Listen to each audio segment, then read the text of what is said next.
Jadi orang tua bapak saya angkat itu meninggal kelas 1 SD. Mama saya angkat meninggal kelas 6 SD. Oh, udah itu saya tinggal dekat ikut dengan abang angkat saya. Sekarang juga udah almarhum.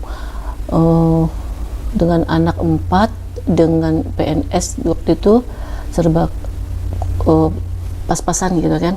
Saya juga menjalani kehidupan sendiri. Jadi cari uang sendiri, cari jajan sendiri, sekolah sendiri, semuanya sendiri. Assalamualaikum warahmatullahi wabarakatuh. Waalaikumsalam warahmatullahi wabarakatuh. Alhamdulillah, sekarang saya berada di rumah Bunda Ida, dan di mana Bunda Ida ini adalah salah satu sosok tokoh yang fenomenal di Kota Pontianak. Oke, Bunda Ida, saya ingin bertanya nih Bunda Ida. Bunda Ida nih, kalau dari segi saya dapat informasi bahwa Bunda Ida ini ada nama lain selain nama Ida. Kalau boleh tahu ini apa namanya, Bunda? Oh, nama Cinanya. Nama Cina saya tuh Eng Ahua. Eng Ahua. Artinya bunga. Artinya bunga. Karena kakak saya Eng Ahuang, paling tua Eng Apue. Oh. Ikut marga papa kandung. Kalau nama lengkap Indonesianya? Enggak, nama saya cuma satu kata. Zaman dulu kan memang kayak zaman Nabi juga Aisyah, Hadijah gitu kan. Yeah. Saya juga Farida aja. Farida aja gitu. Tapi di kakak apa kak namanya Chinese atau nama Indonesia? Nama Indonesia. Oh, bukan Eng apa tadi? Eng Ahua. Eng Hawa bukan ya? Bukan. Oh, nama di ininya di KTP-nya Farida aja ya. Oke. Kok bisa nih Bunda Ida nih apa ya? Dari bahasanya, biasanya kalau orang Cina kan ada sedikit nih ciri-ciri logat-logat orang Cina ini Bunda ya. Ini Bunda kan kok nggak kelihatan nih logat Cinanya, nggak kelihatan. Iya. Lebih ke bahasa apa logat bahasa Melayu. Ini bisa diceritakan nggak nih bagaimana ceritanya Bunda Ida ini kok bisa beragama Islam? Oh iya, kalau cerita dasarnya sih saya ini bukan mualaf kan, tapi anak angkat Cina. Anak angkat Cina tuh ya dari kecil udah Islam. Diangkat oleh keluarga Melayu. Iya, diangkat keluarga Melayu. Keluarga Melayu itu di samping rumah mama kandung saya, jadi deket gitu. Oh. Maka hubungan saya sama mama kandung sama saudara saya sampai sekarang nih baik-baik aja. Baik. Berarti masih berhubungan. Masih. Kok bisa nih keluarga Cina ini memberikan anaknya ke keluarga Melayu? Kok bisa? Itu ceritanya tuh, kalau mama saya tuh waktu itu kan apa ya, wanita kayak kalau kita di Melayu kayak ningrat begitu. Jadi orang kaya lah gitu kan. Jadi papa saya orangnya marga Eng kan, jadi kayak di bawah lah, di atas mama saya, masih mama saya kan marganya Tan. Oh, ada kasta juga ya di ini ya, di Tionghoa ya kak ya? Iya. Jadi waktu mama saya menikah karena cintanya sama papa saya, keluarga besarnya kurang setuju. Jadi mama saya kurang dianggap lah, kata orang begitu kan. Kurang dianggap. Jadi tapi saudara-saudaranya kan tidak berubah, itu kan hanya kedua orang tuanya yang kurang setuju kan. Biasalah seorang tua kan mau yang terbaik bagi anaknya kan. Jadi kurang setuju menikah dengan papa saya. Berlalunya waktu kan menikah tuh mama saya, lahirnya kakak saya perempuan itu nitip sama saudara mama saya kan, kayak tuh kan. Terus lahir lagi kakak saya kedua, sama juga kurang lebih, karena keluarga mama saya sama papa saya tuh belum ekonominya kayak orang jual. Waktu itu tak salah pendengaran saya, waktu itu mama saya pernah cerita masih jualan kayak kecap gitu, kayak toko-toko lah gitu kan. Ada jual sabun juga. Lahir saya ketiga, mama saya titipin saya kepada tetangga saya yang Islam, yang hanya punya anak tunggal laki. Jadi rezeki terbesar saya lah sebagai anak yang dapat Islam ya kan. Sedangkan yang dua kakaknya itu ke saudara-saudara Cina. Ya, ke saudara-saudara Cina. Setelah itu berlangsung, adik saya empat-empatnya laki-laki lahir. Dengan begitu, sekarang mama saya tuh sisa ceritanya tuh anak-anaknya tuh udah sukses sekarang empat-empatnya di Jakarta. Tapi kita dari kecil memang nggak tahu ya, saudara-saudara kan ada parit tuh besar tuh, kita berenang, tapi sekarang besar kita tahu bahwa kita adalah saudara kandung. Jadi sampai sekarang kita masih WA, mengucapkan Idul Fitri, biasa dia, cuma saya nggak ucapin Natal kan, ngucapin Idul Fitri, ngucapin Masjid Milad, ngucapin apa gitu. Terus ada adik saya masuk Islam satu, biasa malah menitipkan sedekahnya, menitipkan kurbannya kepada saya setiap tahun. Jadi hubungan baik. Oh, berarti ada dari total saudara Bunda Ida berapa? 7 sama saya. 7 yang dan adik laki-laki salah satunya juga masuk Islam. Masuk Islam, ya. Gitu. Nah, dapat bocoran juga nih. Kan saudara-saudara Bunda Ida ini kan sukses semua. Alhamdulillah begitu. Sukses. Dan salah satunya kan juga beberapa pengusaha Bunda ya. Alhamdulillah begitu. Nah, yang pengusaha nih saya dengar kan tinggal di Jakarta. Iya. Saya kemarin dapat informasi bahwa adik Bunda Ida yang pengusaha tersebut itu masuk Islamnya di kota Pontianak. Iya. Nah, itu bisa diceritakan nggak? Kok kenapa jauh-jauh dari Jakarta kok syahadatnya di Pontianak? Kan bisa aja syahadat di Jakarta. Iya. Jadi saya waktu ditelepon, kakak saya mau masuk Islam, kaget saya. Masuk Islam? Gimana ceritanya? Dia rupanya sukanya baca buku. Dia kalau meeting di luar negeri kan berjam-jam tuh di pesawat, bacanya buku cerita Nabi Muhammad SAW. Jadi seringnya baca buku, itulah membanding-bandingkanlah dengan agamanya biasa gitu kan.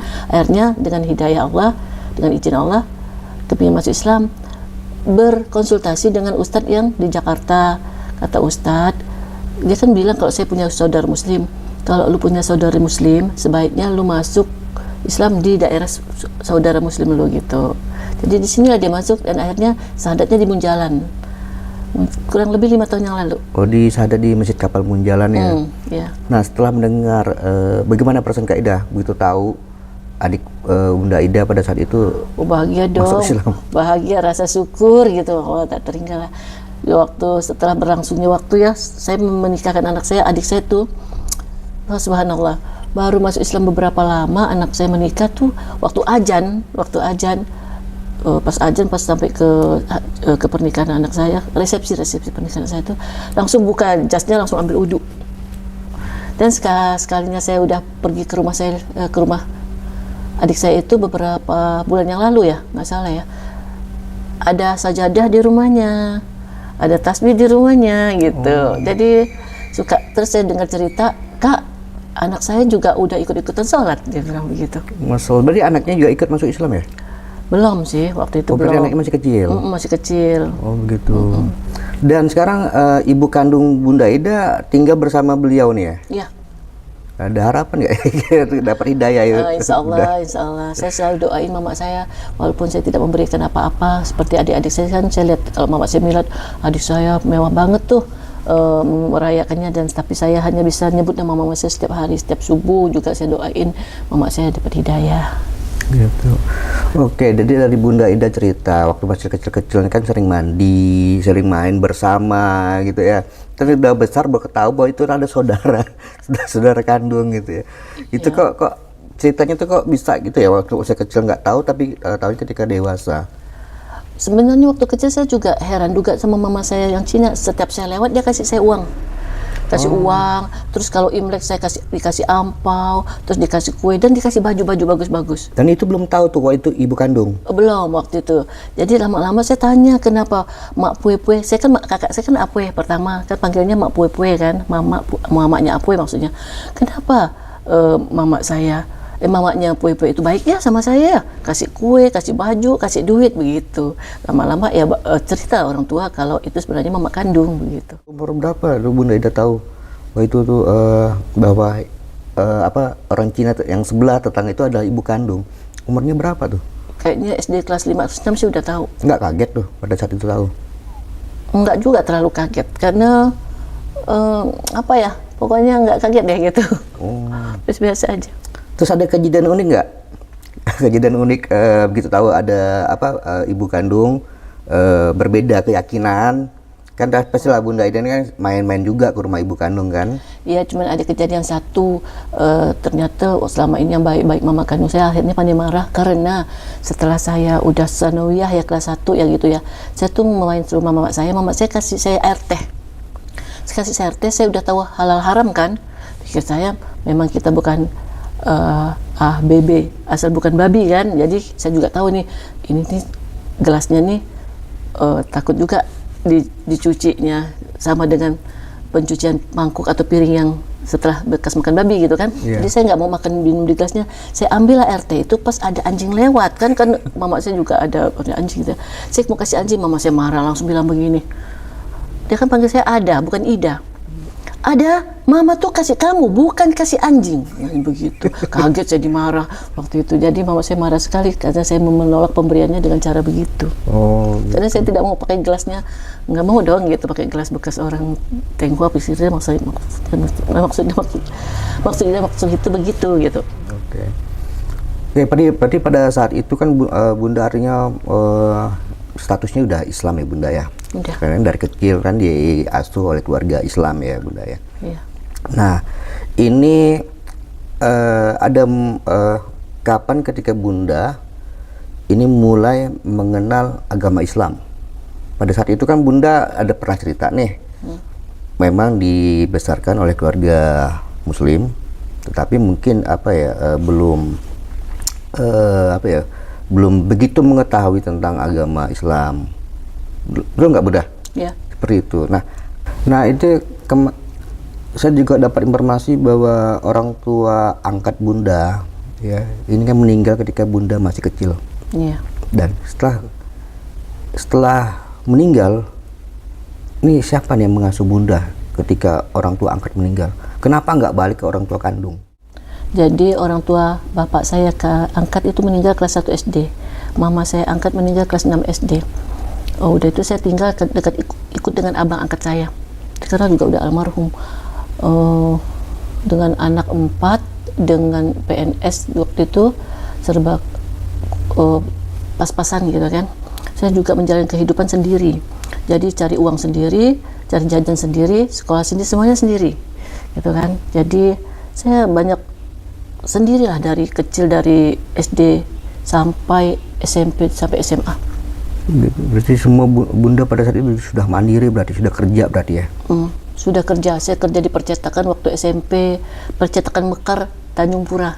Dan Kedah masih ada sekarang. Iya, Nah, masih ada ada. Melda di itu. Nah, itu percetakan saya. Di situ udah berapa tahun saya kerja. Saya juga pernah kerja di kantor selama SMA, kerja kantor Rima Ramin. Dan itu udah ada Pak Nur Hasan waktu itu. Oh iya. Jemput saya kerja. Berarti udah ketemu sama calon suami ya pada saat itu Waktu ya? SMA, saya kerja terus dari SD tuh. Dari SD tuh saya kerjanya jual daun simpur, jual telur, jual baju yang mama saya kasih. Waktu itu kan ada sawmill, waktu di Baru kan ada sawmill. Jadi baju-baju yang bagus mama saya itu saya ambil separuhnya saya jual untuk dapat duit. Saya juga jual daun simpur, jual telur, jual buah, jual es juga SD. Udah SMP saya kerja percetakan, ada kerja toko buku juga. Sempat udah itu saya kerja SMA, saya kerja di kantor. Dan udah nikah, saya buka kantin 8 tahun, 7 tahun, dengan 7 atau 8 tahun kurang lebih di Mujahidin. Berarti saat itu sudah menikah atau belum buka kantin? Udah menikah waktu buka kantin karena udah pulang haji juga. Bisa diceritakan lebih panjang sosok suami Bunda Ida yang merubah Bunda Ida ini kan, yang mungkin dulunya yang bisa menjadi sosok Bunda Ida yang sekarang ini. Bisa ceritakan nggak suaminya, keluarganya seperti apa, memandang Bunda Ida yang ibaratnya ini kan seorang anak angkat dari keluarga Muslim. Waktu saya menikah dengan suami saya kan, suami saya suka ngingetin tuh, udah salat belum gitu kan. Jadi waktu masih muda memang salatnya ya seperti kita lah, belum hijrah ya. Setelah udah menikah ya mulailah hijrah, kalau salat tuh udah tepat waktu. Melihat papa mertua saya juga ke masjid, mama mertua saya juga ke masjid, adik-beradik saya juga lihat dari ngaji, dan sikapnya Islami dan semuanya. Ya saya masuk dalam lingkungan Islami ya ikut semua, sholat, ngaji, semuanya, berbuat baik, semuanya jadi ikut. Jadi terpengaruh, lingkungan besar pengaruh juga kan. Jadi secara otodidak begitu. Oke, artinya suami Bunda Ida ini berperan besar ya di kehidupan Bunda Ida ya Bunda ya. Oke, ada momen unik nggak Bunda selama mengarungi pernikahan dengan suami Bunda Ida? Dan bisa diceritakan siapa sih suami Bunda Ida ini biar penonton tahu? Suami saya tuh orang biasa saja, dengan izin Allah alhamdulillah bisa berkiprah di bidang dakwah kan, dakwah kemasjidan. Karena memang dari mudanya waktu saya mulai menikah tuh udah aktivis di Masjid Mujahidin, udah di Yayasan Masjid Mujahidin kan. Jadi udah orang masjid banget gitu kan, sampailah sekarang tuh orang masjid. Jadi mungkin dengan suka di masjid itu Allah berikan apa ya sekarang kayak hadiah gitu ya, bisa bikin masjid juga dengan sahabat beliau di Ampera, dan akhirnya Allah berkehendak juga bikin di dekat rumah kita di sini di Serdam. Ya, berarti udah berapa masjid yang dibangun oleh suami Bunda Ida ini? 2 masjid saja. 2 masjid ya Bunda ya. Tapi saya dengar kan ada banyak nih, beberapa titik, 100 lebih titik relawan nih Bunda. Itu kan karena udah berkembangnya Masjid Munjalan yang udah di apa tuh namanya Ustaz Lukman? Udah dimotori Ustaz Lukman juga gitu kan. Jadi udah banyak titik-titik dengan izin Allah. Oke. Setelah itu saya ingin bertanya Bunda, kapan pertama kali Bunda ini pergi ke Tanah Suci? Pertama kali pergi ke Tanah Suci 2004 ya.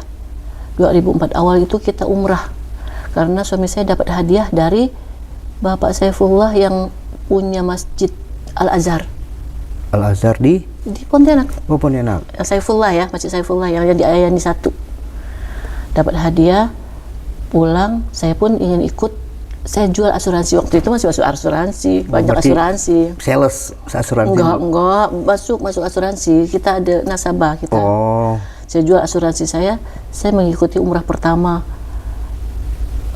Hotel bintang 5 ya di sana ya. Malah saya bingung mau makannya waktu itu karena saking mewahnya. Saya kan orang kampung, suka makan kampung. Jadi pertama kali pergi di sana spektakuler, lihat Ka'bah, subhanallah.